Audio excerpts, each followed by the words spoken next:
Let's face it, school sucks sometimes. And this is coming from a former overachieving high school student and a currently above average college student.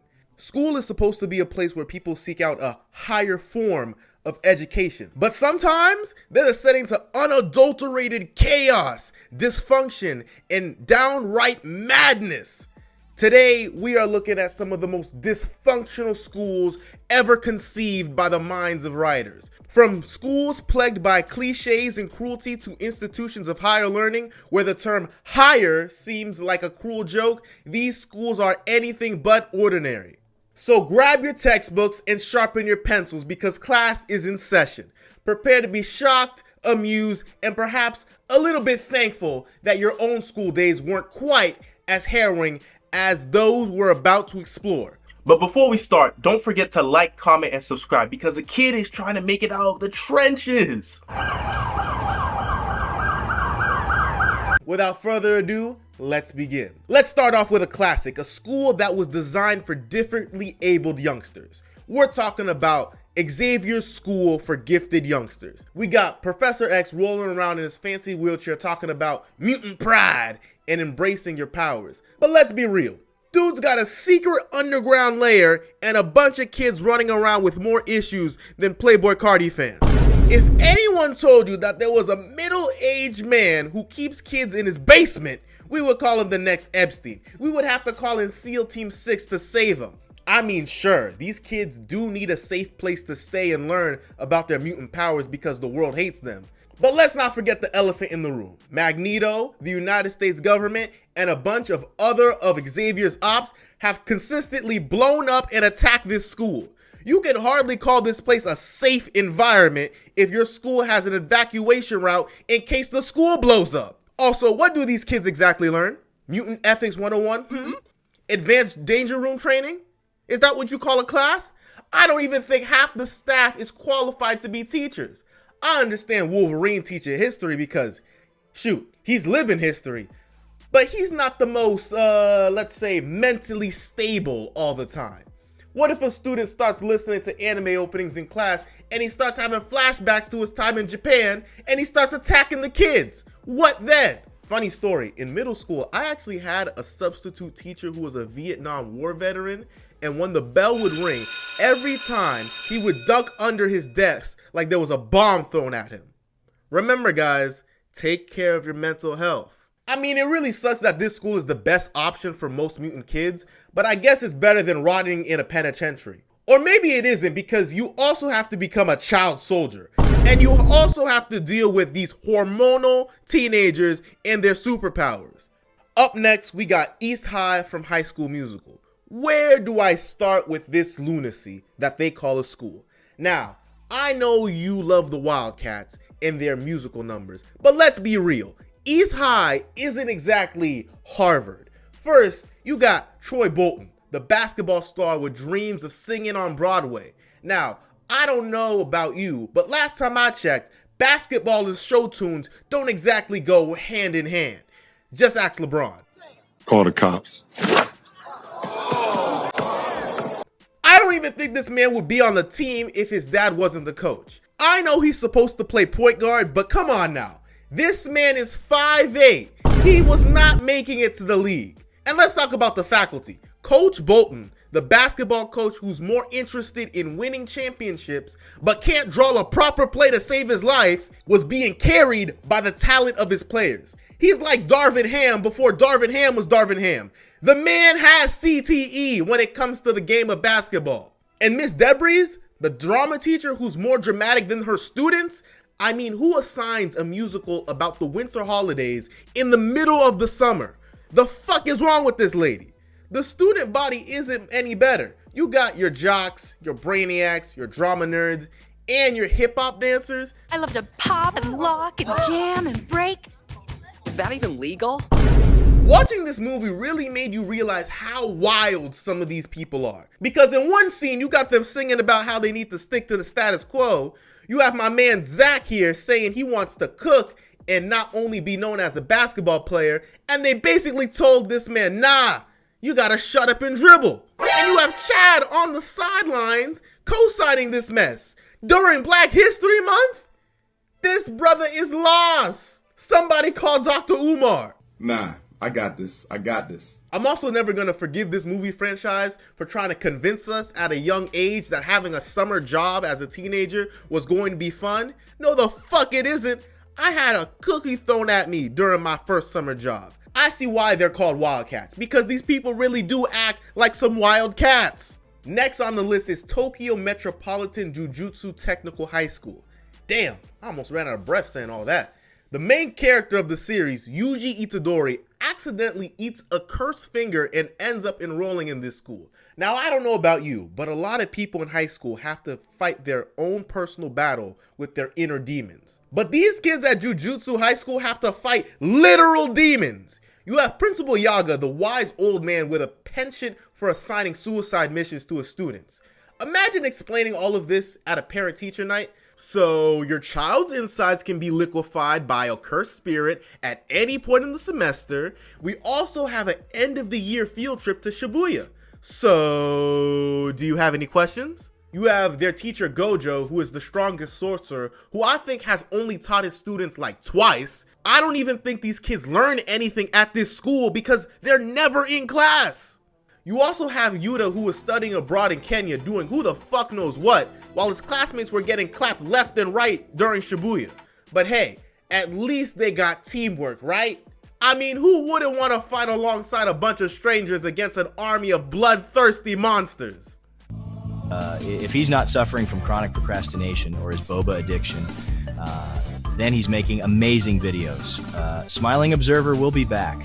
Let's keep it animated for a while and let's talk about UA High School. I feel like this school suffers from the same thing Xavier School suffers from.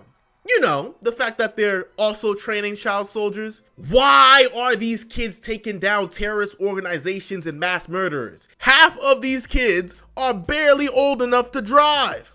Why not start off with something light like saving a cat from a tree? Like seriously, these kids fought in a war.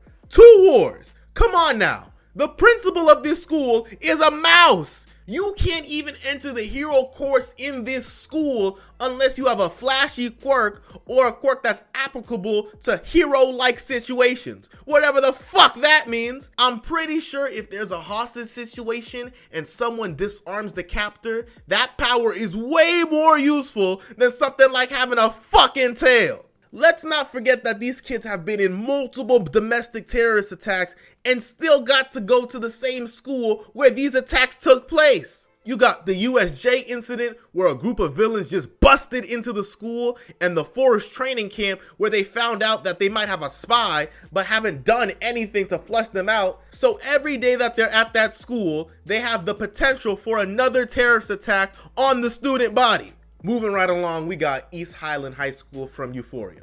Highland is a great name for this school because this school got more drugs floating around the campus than a Walgreens. You walk in there and you might just catch a contact high from breathing the air.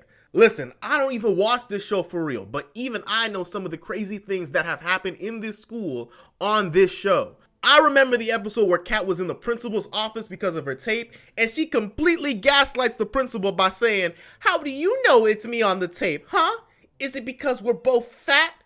No, bitch, it's because it was shot in Apple Pro Raw, and I could see it's you. This was in 4K. This is 4K! How did they get you in 4K? And the faculty is just a bunch of spectators on the sidelines, just watching the chaos unfold without lifting a finger. They got more excuses than Boruto fans with how bad things are at this school. And don't get me started on the education neglect. It's like they're more concerned with who's hooking up with who than who's actually teaching them anything useful. I wonder how anyone even graduates from this school. Last but certainly not least is Sky High. Unlike Xavier School for gifted youngsters in UA High, Sky High explicitly tells every one of their students, not every single one of you is going to be a hero. Damn. Basically, some of these kids are going to have to be sidekicks, also known as losers, the bottom of the barrel, useless, garbage, trash, basura. This school creates a hierarchy within the student body, with those deemed as sidekicks often receiving less attention and resources compared to the hero students. Not to mention, that it seems like this school encourages heroes to bully sidekick students. Okay, maybe encourage is too harsh, but they certainly do not do anything to protect these sidekick students against the hero student. But can we just take some time to appreciate some of these characters? You got War and Peace. Really, Disney? Really? War and Peace? He's a pyrokinetic and emo. But this is the kicker. His dad is a terrorist, so that's why he's the way he is. You have Magenta, who is a shapeshifter, but she can only shapeshift into a guinea pig. Yeah, these powers just keep getting worse and worse. Maybe having a tail as a superpower isn't that bad. You have Zeke, whose power is radioactive glow. I don't know what's radioactive about it, but the flashlight app on your phone makes his powers obsolete. In the yearbook, actually, his powers were awarded the most useless. So this kid is definitely going to be delivering my DoorDash as soon as he graduates. I already know I'm on a mini tangent here, but one of the craziest aspects of this movie that I don't feel like enough people talk about is how the supervillain Royal Pain got de-aged, went back to high school to get revenge on the kids that used to bully her, and started dating a high school boy. This 40-year-old woman had the chance to completely restart her life and could have done anything that she wanted with the knowledge that she already possessed. But she decided to get revenge on her classmates and date a teenage boy. When you say teenage, how old are we talking? She's the biggest generational crash out that I've seen in a while. It's crazy to think that this man Will's first girlfriend was some crazy 40-year-old bitch. Oh my God. I mean, I was an old lady. Bitch, why you up 3-4 in the morning calling a 47-year-old bitch? You ought to be in a training camp, fucker. Fuck wrong with your big ass, boy. Dishonorable mentions. Dishonorable mentions go to Hollywood Arts. Basically, if you're not one of these 8 people right here, plus Sinjin, you do not matter in this school. I don't even think you're allowed to talk unless you're one of these 8 people right here. I wonder if they even have real classes, because it looks like Psychowitz is the only teacher at this school. It makes it worse if none of these kids end up getting a job in Hollywood or get prominent careers. But shout out to Leon Thomas III for winning a Grammy for Snooze. Clap it up for the young legend in the making. Last dishonorable mention, LSU. Yes, I know this is a real school in real life, but the way the students conduct themselves, it might as well be fiction. I've never stepped foot on LSU campus, and I've never even been to Louisiana. But this man's TikToks right here are enough for me to know not to mess with anyone who says that they go to this school. What's your problem, man? MLK is not a hero. Dear Kun, on behalf of Dr. Umar Ifatunde Oguntade and the International Movement for the Independence and Protection of African People, you have hereby been excommunicated from the African race. But tell me how you felt about this video in the comment section below. If you enjoyed this video, why not watch another one? But please don't forget to like, share, comment, subscribe, and hit that bell button while you're at it. And I'll see you in the next video.